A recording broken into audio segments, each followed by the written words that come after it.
అధికారంలోకి రావడానికి ఎన్నికల సందర్భంగా పిసిసి అధ్యక్షుని హోదాలో సోనియా గాంధీ గారి జన్మదినం అని చెప్పి డిసెంబర్ 9వ తారీఖు నుంచి రైతు రుణమాఫీ చేస్తామని, రైతు భరోసా ఇస్తామని, 2 లక్షల రూపాయలు రైతన్నలకి వెంటనే రైతు రుణమాఫీ చేస్తామని చెప్పి నానా మాటలు చెప్పి ఆయన చెప్పడమే కాకుండా వాళ్ళ కేంద్ర పార్టీ నాయకత్వాన్ని కూడా గల్లీకి తీసుకొచ్చి ఓ రోజు వరంగల్ డిక్లరేషన్ అని, ఓ రోజు రైతు డిక్లరేషన్ అని, ఓ రోజు మహిళా డిక్లరేషన్ అని, సారు పైసలు ఎడికేలు వస్తాయంటే కేసీఆర్ తిన్న 1,00,000 కోట్లు వసూలు చేసి ఇస్తామని ఇట్లా నోటికి ఏదొస్తే అది మాట్లాడి అధికారంలోకి వచ్చి సుమారు 7 నెలలు పూర్తవుతుంటే ఇప్పుడు కమిటీలు వేస్తున్నాడు సార్, కమిషన్లు వేస్తా ఉన్నాడు, కాలయాపన చేస్తూ ఉన్నారు. ఇది బాధాకరమైనటువంటి విషయం. వర్షాలు ఆశించినంత వర్షాలు రాక రైతన్నలు ఒక పక్క విత్తనాలు, ఒక పక్క ఎరువులు, ఇంకొక పక్క లాగోడికి పెట్టుబడికి కావాల్సినటువంటి పైసలు లేక అవస్థలు పడుతుంటే సార్కి ఇప్పుడు గుర్తొచ్చింది ఒక కమిషన్ వేయాలని, ఒక కమిటీ వేయాలని, ఉప ముఖ్యమంత్రి నాయకత్వంలో దాని మీద విచారణ చేయాలని ఇప్పుడు ఆలోచించడం అనేది దురదృష్టకరమైనటువంటి విషయం. నేను చెప్తలేను, ఇవి రేవంత్ రెడ్డి గారు చెప్పినటువంటి మాటలనే మళ్ళీ మీ ద్వారా రైతన్నల పక్షాన ప్రభుత్వాన్ని నిలదీయాలనే ఉద్దేశంతో ఈరోజు మీ ముందుకు రావడం జరిగింది. అభయహస్తం మేనిఫెస్టో అలా రాహుల్ గాంధీ మొన్న ఏదో శంకరుని బొమ్మ చూపెట్టి పార్లమెంట్లో అభయముద్ర అభయముద్ర అభయహస్తం అని ముచ్చట చెప్పాడు. రాహుల్ గాంధీ గారు చెప్పిన అభయహస్తం మేనిఫెస్టో, రేవంత్ రెడ్డి గారు ఇక్కడ విడుదల చేసినటువంటి వరంగల్ రైతు డిక్లరేషన్ ఏం రాసిరంటే అన్న దీంట్లో మొదటిది కాంగ్రెస్ ప్రభుత్వం ఏర్పడిన వెంటనే రూపాయలు 2 లక్షల రైతు రుణమాఫీ, ఇది మొదటిది.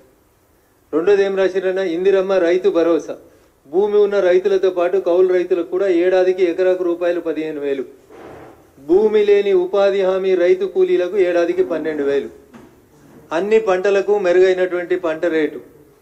ఇది నేను రాసింది కాదన్నో, మూతపడిన చక్కెర కర్మాగారాలు తెరిపించి పసుపు బోర్డు ఏర్పాటు చేస్తాం, పంట బీమాతో మన్రేగాని అనుసంధానం చేసి వ్యవసాయానికి రైతులకి ఉపయోగకరమైనటువంటి పనులు చేస్తాం. దిస్ ఈజ్ కాల్డ్ వరంగల్ రైతు డిక్లరేషన్ చాప్టర్ 3 అభయహస్తం మేనిఫెస్టో. గౌరవనీయులు పిసిసి అధ్యక్షుని హోదాలో రేవంత్ రెడ్డి గారు పుస్తకం రూపం లోపల ప్రకటించినటువంటి కాంగ్రెస్ మేనిఫెస్టోలో రైతులకు సంబంధించి వారు ఇచ్చినటువంటి హామీ ఏమన్నారు? ఇంకా డిసెంబర్ 9వ తారీఖు సోనియా గాంధీ గారి బర్త్డే, తెలంగాణ ఇచ్చిన తల్లి సోనియమ్మ పుట్టినరోజు డిసెంబర్ 9. కాబట్టి డిసెంబర్ 9 లోపు 2 లక్షల రూపాయల రైతు రుణమాఫీ చేస్తామన్నాడు. తెలంగాణ మీద గౌరవం లేదు, సోనియమ్మ మీద గౌరవం లేదు. ఆఖరికి వాళ్ళు పెట్టుకున్న రైతు భరోసా పేరేంది? ఇందిరమ్మ రైతు భరోసా. ఇందిరమ్మ పేరు మీద గౌరవం లేదు, సోనియమ్మ పేరు మీద గౌరవం లేదు, వరంగల్ రైతు డిక్లరేషన్ పేరు మీద గౌరవం లేదు.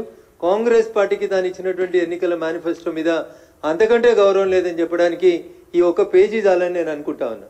అందుకని ముఖ్యమంత్రి గారు ఆయన భాషలో చెప్పాలంటే పాలమూరు జిల్లాలో తొలుత అని చెప్తారు, ముఖ్యమంత్రి గారి భాషలోనే చెప్తా.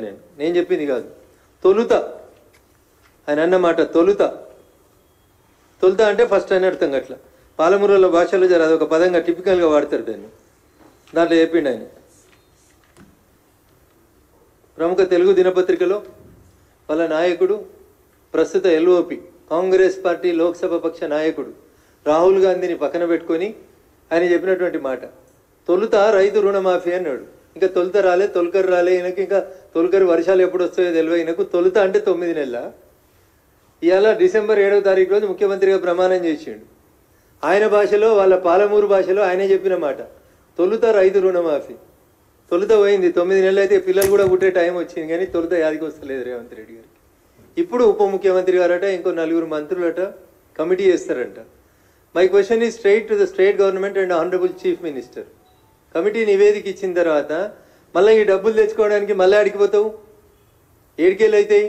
ఎన్ని లక్షల కోట్లు వస్తాయి అసలు డబ్బులు? ఎన్ని లక్షల కోట్లు కావాలి రైతు రుణమాఫీకి? ఏమన్నా ఐడియా ఉందా మీకు? అసలు ఈ రాష్ట్ర ప్రభుత్వానికి అధికారంలోకి రావాలనే యావదప్ప, అడ్డగోలుగా మాట్లాడి అడ్డగైన హామీలు ఇచ్చి అధికారంలోకి రావడం తప్ప నిజంగా మీరు చెప్పినటువంటి ఏ ఒక్క మాటనన్నా, నేను ఒక అక్షరం తప్పు మాట్లాడితే ఏ శిక్షకైనా నేను సిద్ధం. ఇది నేను మాట్లాడినవి కాదు, ఈ ఓన్లీ నేను మీకు పేపర్ కటింగ్సే చూపిస్తున్నాను. ఇంకా వీడియోలు ఉన్నాయి చాలా అన్న మాట్లాడినాయి. మస్తు మస్తు మాటలు చెప్పిండు. దీంట్లో ఏమంటాడు?